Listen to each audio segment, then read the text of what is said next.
Night of the Spadefoot Toads, Chapter 18. After school on Wednesday, Ben's heading into the kitchen for a snack when the phone rings. He grabs the receiver before his sister can get there. "No fair," she says. "You always get it first." He holds his hand over the mouthpiece for a second. "So? Life's not fair." "I hate it when you say that," Agatha shouts. She dashes out to the back door and slams it behind her. Ben turns back to the phone. Someone is chuckling. "Ben," a voice says. "Yes?" "It's Mrs. Tibbets. Is your mother there? I'd like to speak to her." Ben hesitates. Okay. "It's nothing bad, Ben. I just need to talk with her for a minute." Ben hands the receiver to his mom, who says hi to Mrs. Tibbets. He doesn't know what to make of it when, after a minute of listening, she starts laughing. "I see," she says, looking over at Ben. "All right." She hangs up and announces, "Mrs. Tibbets is picking you up in 15 minutes. "For what?" "She'll tell you." "But, Mom—" "I'm sorry, you'll have to just wait." Ben tries to wheedle it out of her, but when he sees that it's no use, as he goes out to wait. A long half-hour later, Mrs. Tibbets' station wagon pulls into the driveway. She leans over and opens the door. "Hi," Ben says as he hops in. "Hello, Ben." Mrs. Tibbets backs out of the driveway and heads down the street. Ben waits for her to say something, but she keeps her eyes on the road and her mouth shut. "Where are we going?" he finally asks. "To my house," she says. When they round the last corner, Ben sees Tabitha Turner standing beside her car in the driveway. Someone Ben hasn't seen before her is next to her. "Hello, Ben," Mrs. Turner says as he and Mrs. Tibbets get out of the car. "Hi," he says. He looks from person to person, trying to get a sense of what it is all about. "I asked Gloria if she thought you'd like to come over. We've just been talking to Mr. Selby here. He's with the local land trust." Ben opens his mouth and closes it again. No one says anything for a minute. They're all looking at each other, trying to figure out who should speak first. "I've decided to sell most of the property to the land trust," Tabitha finally says. "I'm holding on to a 2-acre plot on the other side of the vernal pool, where we may put up a few houses." Ben nods, still too stunned to speak. "The Spadefoots will be all right. I thought you should know."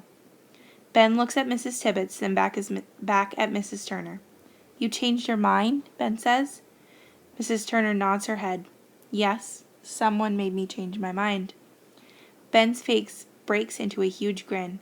"That's great! That's really great!" he says. "Thanks! Thank you so much!" "You're welcome," Mrs. Turner says. "No, I mean really, thanks." "And I mean really, you're welcome." Mrs. Turner gets in her car and starts the motor, then rolls down the window. "One more thing, Ben. If you see the Overtoad, thank her for me."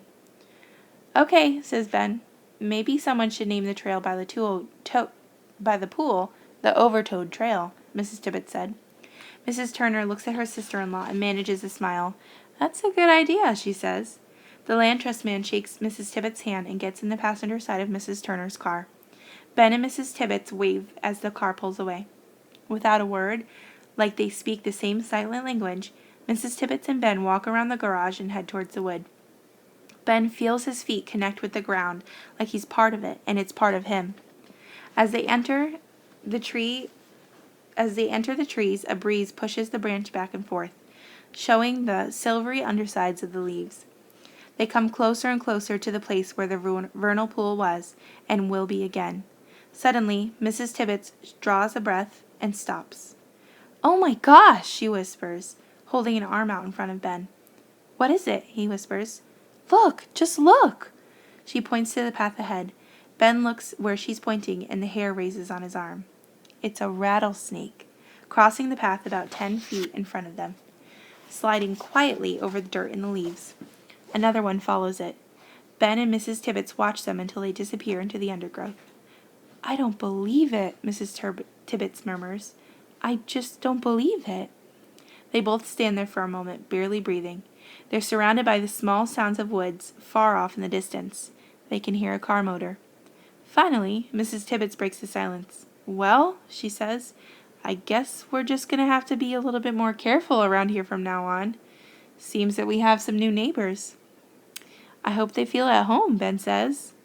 "I hope you do too, Ben," Mrs. Tibbets says. "I do," he says. And he does, right at home.